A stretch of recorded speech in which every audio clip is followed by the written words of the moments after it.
Victorian Fitness Business Breakfast, and it has been an absolutely huge week in Victoria.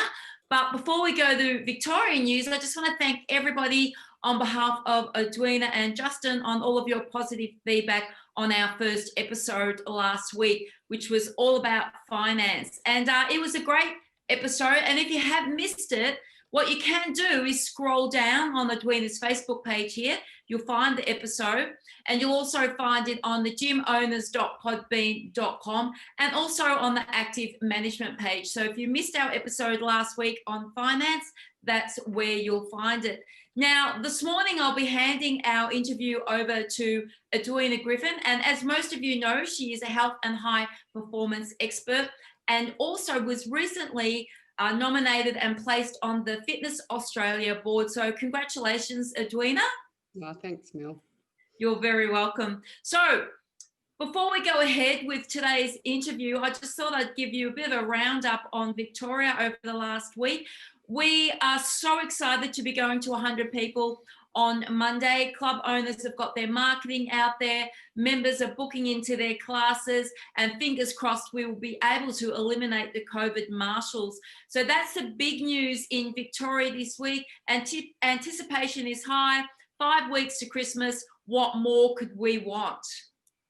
That sounds great, Mel. It's good to have some good news in Victoria, but surprisingly, we now have an issue in Adelaide. So I actually feel like we're going to have to move the business breakfast to expand it to include Adelaide as well. So yeah, it's great to see some positive news for Victoria. And I am so excited that we have Mark Matheison on this morning. It's such perfect timing with some of the stories we heard last week, which we'll share with Mark as we have a chat. But I'm going to read a bit of his bio because I find him one of the most interesting psychologists I've ever read about. When I read about his bio, he's very well known. He is an extreme psychologist, founder of Mountain Missions and Psyched Up Proprietary Limited. He's a registered psych. We've got here somewhat begrudgingly at times, which I think is quite hilarious. Over the past 20 years, he's worked in some of the strangest, harshest and least clinical environments on the globe. He's managed human factors risk in mountains of Laos, worked with commanders of special operations forces in Afghanistan, debriefed wintering expeditioners of the Australian Antarctic program, designed and implemented local recruitment and induction programs in the Badlands of Papua New Guinea and Timor, less for the oil company, and established culture change programs in elite private schools, assessed and recruited Indigenous youth into mining jobs and all mining jobs in northwestern Australia, taken privileged Aussies into the mountains of Timor and Nepal, and he's also managed cast and crew on reality TV crews. His current projects are SAS Australia, Farmer Wants a Wife, Wangaratta Grit and Resilience Project, Grass Tree Ridge Farm, we're going to have to ask what some of these are, and individual coaching and consulting. He spends his time working with elite performers from his base in Northeast Vic on a 130-acre farm, and he's the developer of the Patterns of Life model of extreme performance. So you can see why I had to read that, because there's just so much Mark's done. And I just think it's so, we're really lucky to have you, Mark. I say that because it's so appropriate with the struggles everyone's gone through this year for the average person like us who aren't necessarily extreme performers, although some fitness professionals may be, but we're not used to these extreme conditions. And I guess, you know, perhaps it could be considered similar in terms of our psyche. I don't know, and you're the expert, so we'll probably ask you about it. In terms of that, I guess, let me start with that. Is it a similar response that we have, you know, psychologically, if we're not an extreme athlete, with what we've gone through or what Victorians have gone through in Adelaide into a shutdown for such a long period? Yeah, look, absolutely. And look, thank you, Edwina, for having me. I really appreciate the opportunity to chat to your members, and particularly in Victoria, being a Victorian myself. And look, I think in response to your question, look, absolutely. I mean, people are people. And I think no matter, you know, what, you know, sort of bio or background or resume or CV you have, we all respond pretty much the same. And so when people are put in these, you know, fairly unique circumstances, we get a pretty similar, you know, set of responses, regardless of really your background or your training. So, look, there's a lot of, I guess, utility in that, you know, some of the, I guess, strategies that, you know, your members can use with, you know, within their own industry and with their own businesses, you know, can come out of their own back pocket, because they're probably similarly, you know, experiencing some of those things themselves as individuals as well. Yeah. So with the business owners in Victoria coming back and trying to rebuild their business, and they've been through so much, trying to then have the energy to now start and rebuild their business, still stressed and potentially still suffering some of the symptoms of the stress they've endured. Mm. What strategies or tips would you have for people to sort of be able to keep going and to manage through this time?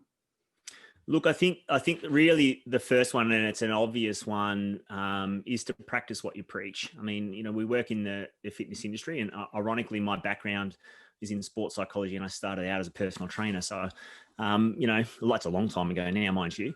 But I think, look, people very much, your clients are going to look to your business owners as a model of coping. So, if you as a business owner or an individual within the health and fitness industry aren't practicing what you preach, then people see that through that fairly quickly. So really now's the time to take a look at your own life. I mean, COVID has provided us with a really unique opportunity, particularly so in Victoria, and South Australia, unfortunately, is probably about to learn the same lessons. To kind of put some of the craziness on pause for a little while. And hopefully, people have used that time to reflect a little bit about what their priorities are. And I certainly, would assume that a lot of your members, one of the priorities is being healthy and being balanced and having, their own sort of health under control.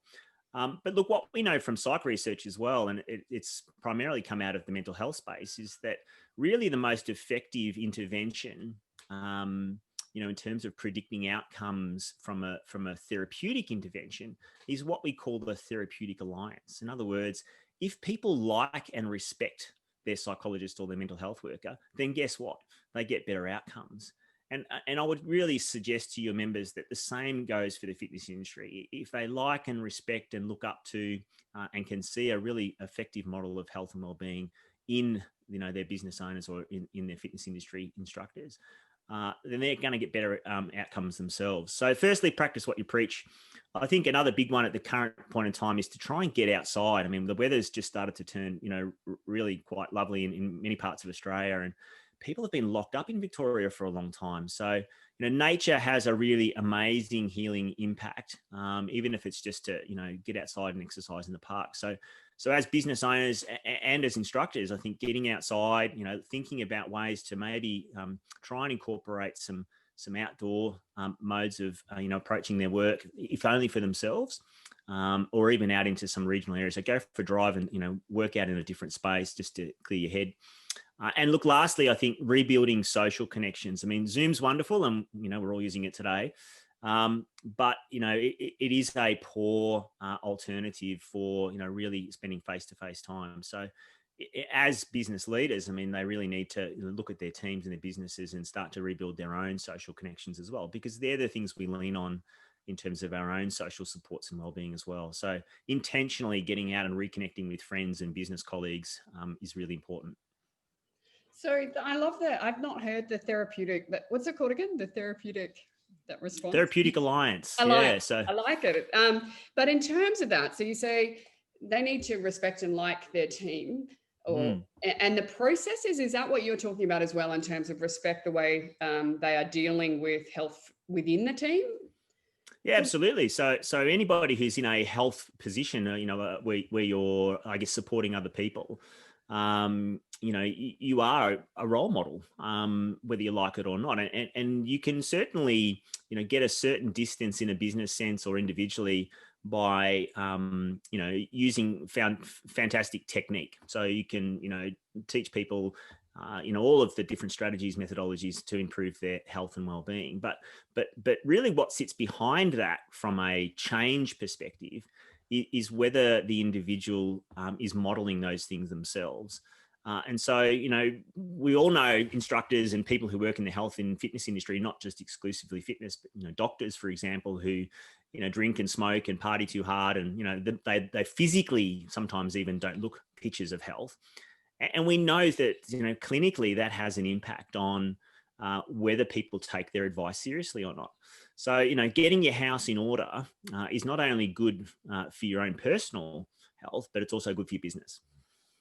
That's great advice. So can I then ask you some advice on what sort of, training or advice should be giving team members, like in terms of bringing in some sort of training, or what sort of things would you advise that we should do? And then I'm going to ask after that, if it's okay, for what we shouldn't be doing in terms of encouraging the positive mental health for the team. Yeah, look, absolutely. I think, look, one of the really interesting things that's going on in the space at the moment, we've just had the Productivity Commission drop a major report on mental health. And look, one of the things that's been, I guess, mooted in many industries, not just health, for a long time, is this move towards incorporating mental health into sort of work safe practices. So it's always kind of been there.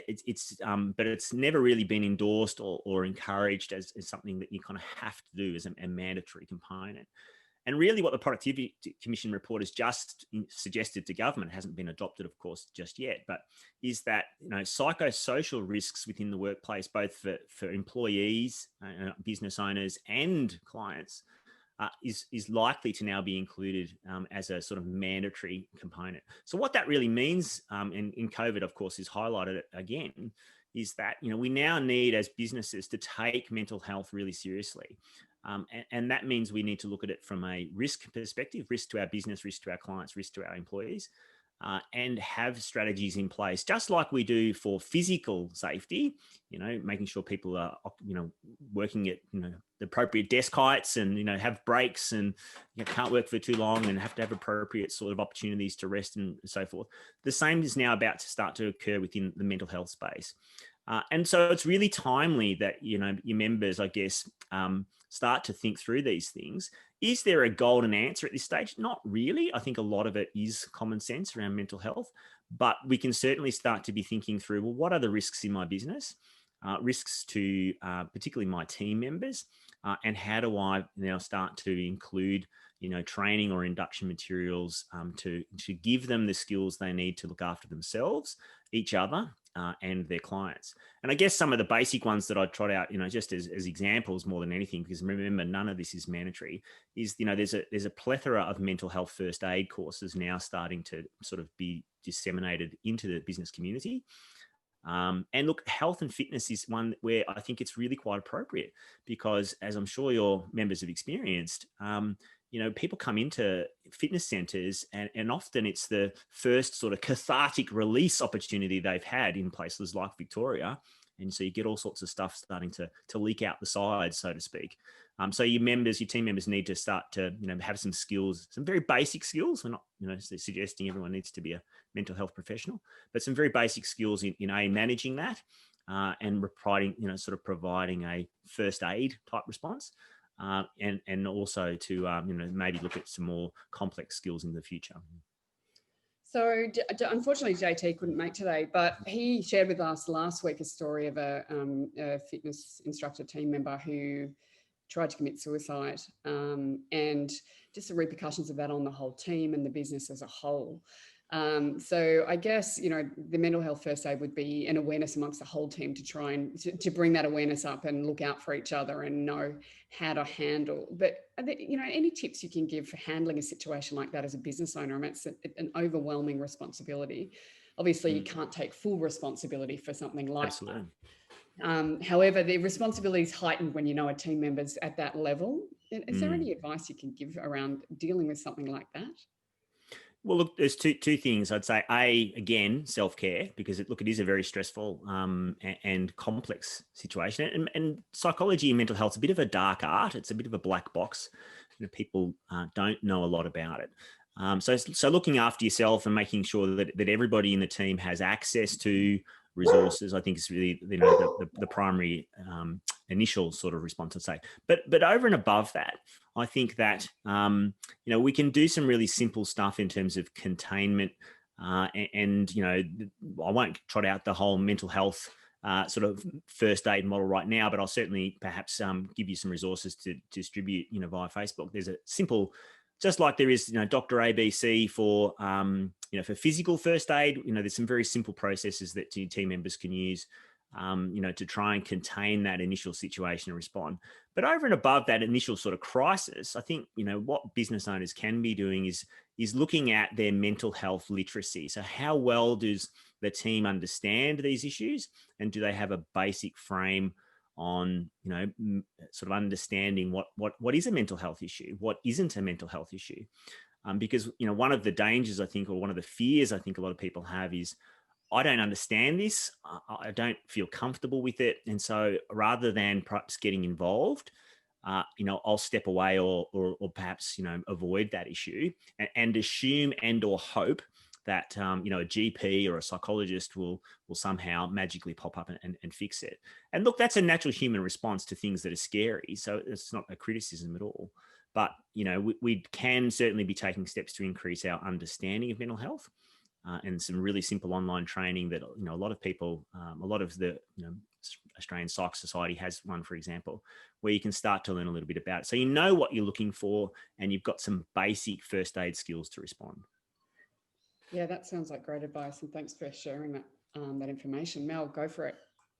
Mark, do you think that the mental health first aid course that you're speaking about, do you think that should be compulsory training when young people go off and do certificate 4 to become a personal trainer? Like, I don't know about the compulsory part. I certainly think it would be a great idea. One of the things we do know from all of the mental health research is that people who work in professions where they have either close personal space and or physical touching, for some reason, they are also the industries where people are much more likely to divulge personal information. So hairdressers, massage therapists, physiotherapists, for some reason, because of that physical touching, and I'm not saying that, COVID has changed some of that a little bit, but, we do know that those are the professions where people are, A, much more likely to divulge personal information, and B, usually they're the only person that they'll feel safe divulging some of that personal mental health information to. Ironically, it's not psychologists. It's usually the front line is those other professions. And so certainly within the military, for example, we've started training all of our medics, so our first aiders, in mental health first aid, because again, they are the people that are most likely to be receiving this information firsthand. So I guess the short answer is yes, I think it'd be a great idea. I think we've got a little way to go from a legislative perspective to sort of see it be mandatory, but I look, it'd be a huge advantage. Yeah. I mean, as a club owner, we all had to get online and do the COVID training, on the DHHS website before we could open up. And I sort of feel that something similar would be a great idea when it comes to mental health and first aid, because when you put an employment job out there, I want to hire a receptionist or I want to hire a group fitness instructor. Like you say, they come to the gym and they unload, the members unload all of their problems and issues. I feel that now we have to have the COVID training. We should be saying you have to have the mental health first aid training as well. I just wanted to take a step back, if that's all right. Just earlier on in your conversation, you said that we have to get our house in order and pretty much that we need to walk our talk if we're going to be in the fitness and health industry. So in my club, I have group fitness instructors that are not size 8, size 10, they're size 14 and size 16 people. Do you think that as a consumer coming into my business, you would look at that in a negative way or look at that in a positive way?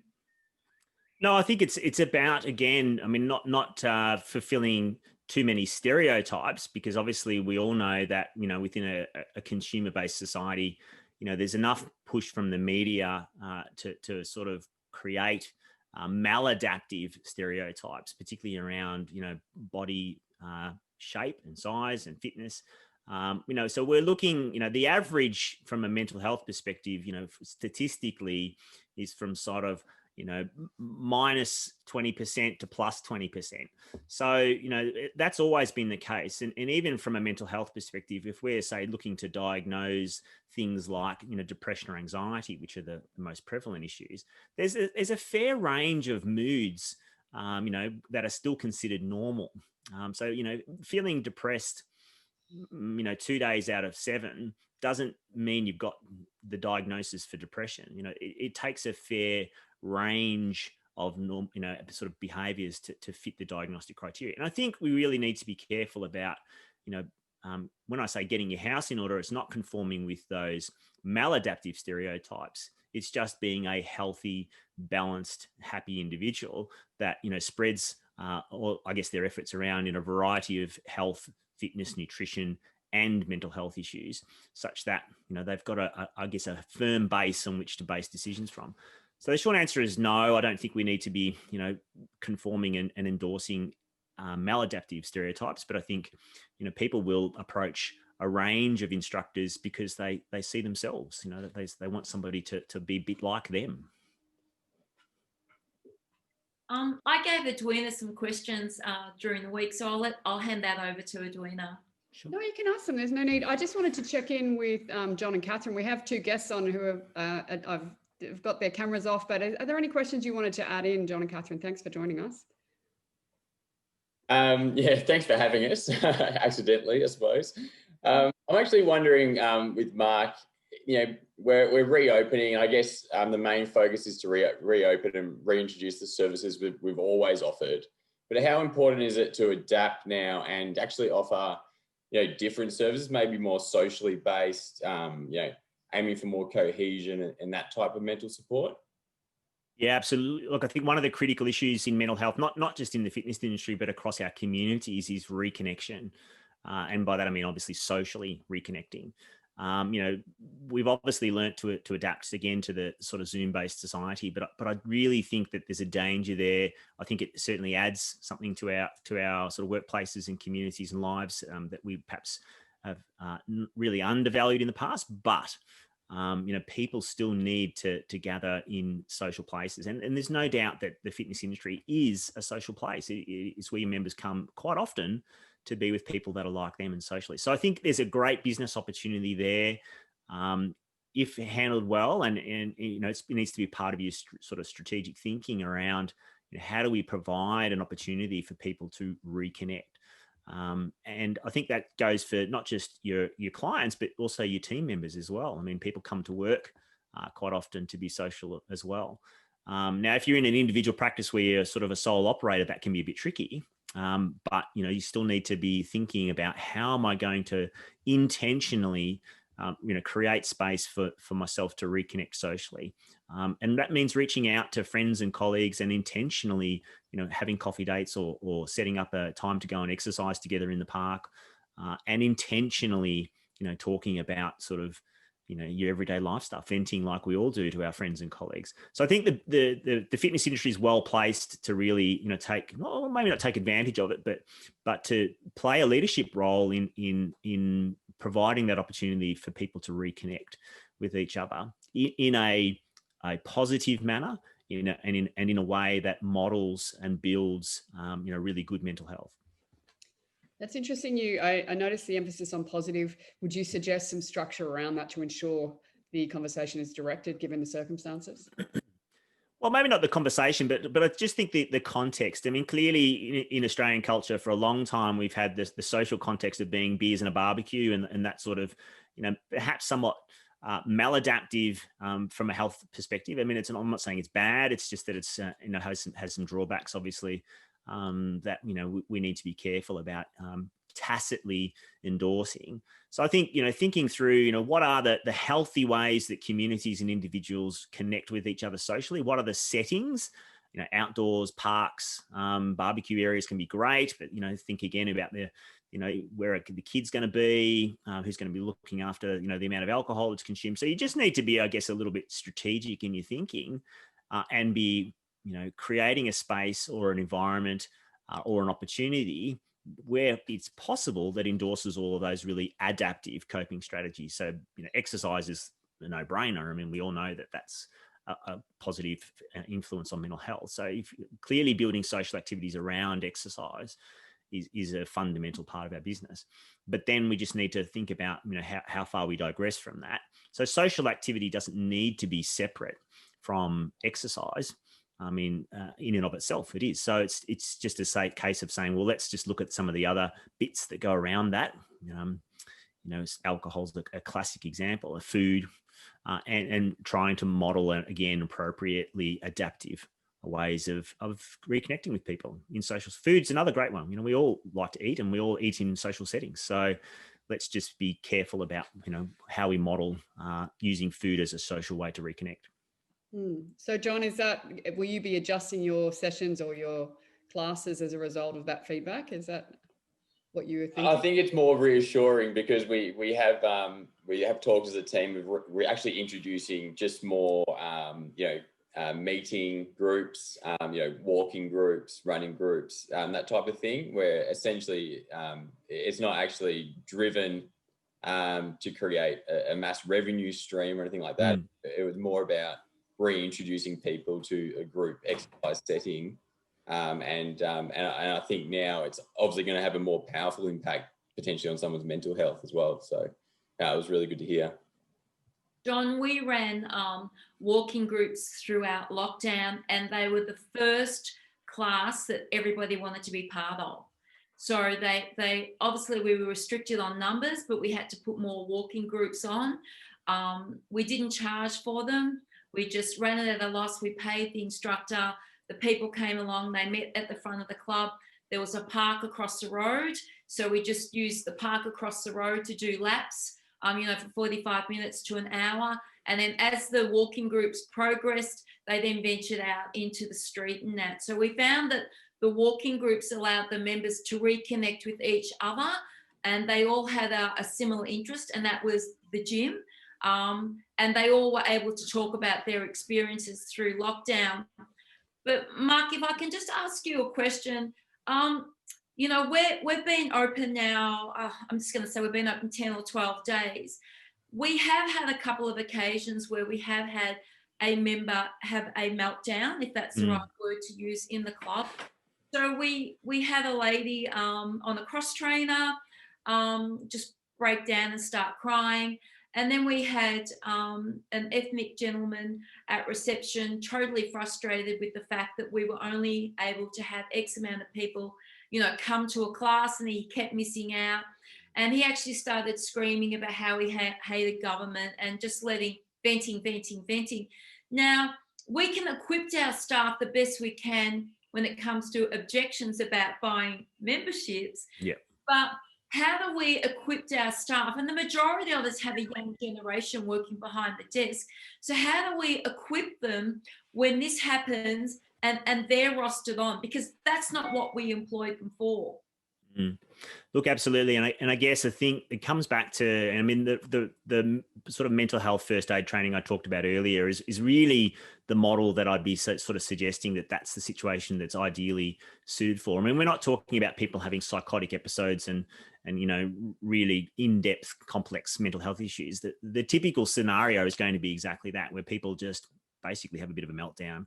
Yeah. And a lot of it is going to be, as I sort of suggested earlier, I think there's a real positive. It can be seen as a negative. There's a positive in the fact that the fitness industry is particularly going to be one of those areas where people are going to have that kind of cathartic release. It's sort of the first time they've been allowed out of their homes sometimes, particularly in Victoria. And we know that, physically activating, and getting back into exercise releases all sorts of neurochemicals that can sometimes come out in unexpected ways. So I think, for being forewarned about that within your business and saying, look, we just need to be prepared for that. And the really simple model, I use Dr. ABC as a way of training, many organizations. So D is for danger again. Clearly, if the member is so out of control that there's a danger to themselves or to your staff member, then the first priority is to keep, that staff member needs to be able to feel safe. So there's no moral, legal obligation for them to run in and crash tackle that person to the ground. They need to keep themselves safe. So that might mean observing from a distance. It might mean moving some other, if there's other members in the gym, it might be moving them away. and firstly, prioritizing safety. The second part of that is responsiveness. I mean, people can get so wound up with adrenaline, cortisol, that they just won't interact with you. They're on a bit of a, a vortex. So making a quick assessment on how responsive that person is to engaging with you as a team member, and how responsive and comfortable you feel in talking to them. So, you need to have some basic skills in, obviously, de-escalation. And if you don't have them, then your best bet might be just to observe from a distance. And then the ABC is arousal reduction. And we all know, think cool down, people, so when people have done some pretty intense exercise, I mean, it's actually quite difficult. We all know that our mind works at a much faster pace because we've fired up all that adrenal system. So what we're trying to do is get people to calm down. So think cool down, slowing down. If they're exercising, get them to slow down, not stop, but slow down, slow their breathing down, calm themselves, center, grounding, 3 deep breaths, because you won't get a lot of logic out of them if they're so aroused by, whatever it is that they've worked themselves up into a bit of a rage about. You're not going to be able to talk logic to them at that point. So your first priority is calming the situation. That might be go for a walk outside. It might be, get away from the contained environment of the gym. It might be just spend 30 seconds, slowing your breathing down, closing their eyes. And they're things that I'm sure most of your members would be comfortable in doing, because it's sort of similar to a cool down anyway. You're trying to just de-escalate the system. So it's really focusing on that and getting the person back down out of that adrenal high, that cortisone sort of out of control. And then B is for brainstorm. So have a chat to them. What's worked in the past? Might be just an opportunity for them to have a bit of a vent, and that's okay as long as you're prepared to listen. Venting is not an opportunity for you to solve all of that person's problems. It's an opportunity for you to listen. So sometimes that might mean letting them rant on a little bit, but if there's some ways you can tap into solutions that have worked for that individual in the past, then we try and brainstorm with them. And you can ask that question: what's worked for you in the past to get through these difficult times, or what sort of strategies have you tried that maybe haven't been effective? Let's avoid doing those things again. And then the C in Dr. ABC is to consult with others. If you're stumped, if you really don't know how to help the person, then either call in some assistance or consult with somebody else that you think may be able to give you some help, so that you can try and, at the very least, be being proactive in trying to help that member, because they'll appreciate it at the end of the day, that you've gone to the effort of, hey, I really don't know what to do here. I want to help you, so I'm just going to make a quick phone call. Are you okay if I leave you for 30 seconds and see if I can, perhaps bring over a more experienced staff member or somebody who might be able to assist you? And worst case scenario, as I said, going back to the D for danger, if that's call an ambulance, then that's call an ambulance. Again, it's about safety and not seeing yourself as having some sort of obligation to solve all those people's problems. You're really trying to tap them into resources and maybe do some quick brainstorming, and that's about it. That's fantastic advice. Thanks, Mark. I was just going to say, what are we going to do in the short term before we do the first aid course? So that's Dr. ABC. Yeah. Well, we all know Dr. ABC. It's just different acronyms, different words beside them. So that's a fantastic tool to have at the counter and as a sort of go-to of how to tackle something that you may not be aware of. Look, I've got a one pager on that, which sort of spells that out in a bit of detail. So I'm happy to distribute that to your members so that they can use it as a reference and build their own sort of model around it. Yeah, thank you so much. That's brilliant. John and Catherine, I just wanted to check in with you again, because we're going to wrap up shortly, and just see where you're from and see if you've got any other questions before we wrap. And Mel, there's one question I haven't asked, if you want to, it's sort of almost been covered, so I've left it off. But John and Catherine, is there anything else you want to add, or at least let us know where you're from? I just realised we haven't asked that. No, Catherine from Brimbank City Council. Yeah. So we run Sunshine Leisure Centre, and we'll be running the St Albans Health and Wellbeing Hub, which is currently being built, which is really exciting. And actually, I suppose on that theme, that new centre, what we're actually doing there is co-locating other service partners. And the idea is that we can actually refer our members into different services as we become aware of particular challenges in their lives or the need for a different service. I suppose from a mental health point of view, I'm assuming it is just going to be the GP as your first point of call, but as much as we'd love fitness to solve every problem, if it needs to extend beyond that, what is the best referral process for our instructors? Yeah, look, best is an interesting word. Currently, the model, as I'm sure most of you know, is the GP controls access to pretty much all services. So, from a sort of Medicare, perspective and a professional mental health service, encouraging them to go and talk to their GP about those issues is the sort of gold standard at the moment, because the GP is the one who controls the dollars in terms of access then to psychologists and other mental health providers. But look, I think, again, whilst I sort of jest a little bit about, gold standards, recognizing, I think, as if you sort of hinted at in your question, that all of us play a role. And look, maybe the GP and the psychologist in all circumstances is not the best solution. Coming back to that sort of comment about Therapeutic Alliance, you probably need to ask them, do they have a good GP? Do they have somebody that they feel comfortable talking to? And would they countenance talking to a psychologist or somebody if it's sort of warranted? Because we know that particularly men, my age group and demographic, they're very, very reticent to talk to mental health professionals. And that's not a reason to certainly avoid encouraging it. But if we're genuine about trying to help, people find solutions, then we need to also provide them with maybe a couple of other options. And that might be, do they have a family member that they feel comfortable talking to, or a peer or a colleague? Is there an EAP, I should say, an employee assistance program at their workplace that they could tap into? So again, coming back to brainstorming some solutions, I think the more genuine we are in just trying to help and sort of help them find solutions, you might find that the solution for that individual is not what you think is the best solution, but you can certainly spend a little bit of time, talking through those options. Mark, just a last question before we go. Do you think it would be a good idea if health clubs were to run like a mental health night where we get somebody in to speak on mental health to our members and obviously to our staff? Look, the short answer is yes. I think, like all things associated with mental health, I think you need to be quite canny in the way you brand it. I mean, I jokingly sort of tell stories about, talking to soldiers, and part of my previous role was to debrief soldiers coming back from operations. If you put 100 of them in the room and ask them to put their hand up if they've got any mental health issues, not surprisingly, no hands go up.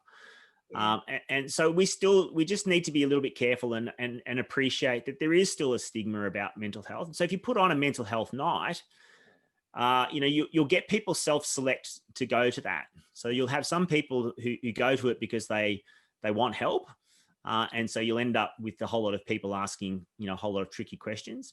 But you'll also get a whole lot of people who don't go to that because it's a mental health night. So I would suggest maybe, couching it in terms of, holistic health or a well-rounded approach. So having a couple of other speakers and having, mental health as one of those topics, because, most people are quite comfortable listening to a mental health talk as part of a package of things. But if it's a standalone, you'll get people say, I don't want to be the one who walks into that room. Everyone's going to watch me and say, what's wrong with that person? So I think it's just appreciating that we're not quite there yet in terms of the community sort of appreciation of mental health, and being a little bit canny in the way. In the military, we call it counterinsurgency warfare. So it's sort of coming at things indirectly. And that can be, a much more palatable way for people to find out the same information, but in a way that they don't sort of balk at. Mark, that brings up a great point, which was on your list, Mel, and I just think it is sort of relevant in terms of, if we're having staff meetings or with our teams as managers of a team, it sounds, based on what you just said, would it be correct to say to not sort of have a group check-in in a staff meeting? Would you recommend more one-on-one, or is it very, depending on the person, or how do you approach checking in with your team, given what you've just mentioned? Sorry. Yeah, no, that's all right. Pets are good for our mental health. So look, I think you've sort of answered your own question there. Clearly, hopefully your business owners know their team pretty well. And there'll be some individuals where if you ask them about their mental health or their well-being in a public setting, they'd be horrified. And so I think it's a bit of horses for courses. I think it's certainly appropriate to be modeling again, checking in on, everyone's sort of well-being in that holistic sense. And so, having staff meetings or team meetings where you're asking how people are traveling is totally fine. But not ignoring the fact that there'll probably be some people in that meeting who choose to say nothing. And you might have some suspicions. And so you need to sort of mentally say, all right, follow up on that person, but do it in a fairly innocuous, much more private setting. So, it's one of the challenges of often being a business owner or a leader. It's that, often a lot of your management is done by walking around. It's bumping into people. And look, it's no different for psychologists, let me tell you. I mean, I spent a lot of time in some of these businesses and the military, accidentally bumping into people when they were doing something fairly innocuous in a fairly quiet space. And just going, g'day, how you doing? Because it's often in those settings which create a permissive environment for people to speak. So it's being aware of, I guess, the individual differences in your team and having a range of solutions and intentionally creating space, space both in a group setting, but also as in an individual space. And I know that, sometimes can come at a bit of a cost of time and effort.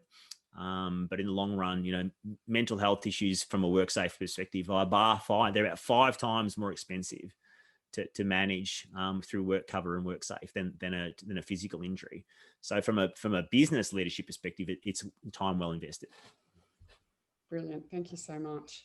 Now, Mark, if people are wanting, to get an expert in, or if people are wanting help, are you available for that sort of work, or how can they contact? I don't know whether you are. I can see your schedule. I don't know whether you have any time, but that's okay. Look, very happy to consult if people have got, business questions around any of these issues. I'll pop my website and an email address, perhaps in the contact details in the chat. I'm very happy for people to reach out. I don't do a lot of individual work for those reasons. I'm sort of flat out, but consulting and sort of strategic stuff, very, very happy to chat. Brilliant. Well, thank you so much. So your website, markmatheison.com? That's my personal one. There's also www.psychedup, PSYCHEDUP, one word, .com.au. So if they Google Mark Matheison Psychologist, they'll find me. Brilliant. Thank you so much for giving us all of this information. And I'm really excited about all those resources as well. I hadn't heard of particularly that sort of first aid option, Dr. ABC. I think I've taken something out of that. I think all of us will. And you've given some amazing insights. Thank you so much for sharing your brilliant knowledge. Pleasure. And good luck, everyone in Victoria, getting back into business. We need you. Thanks, Mark. Thank you. Thanks, John and Catherine, for joining us as well. All the best for your Thanks news. for having us. Thanks.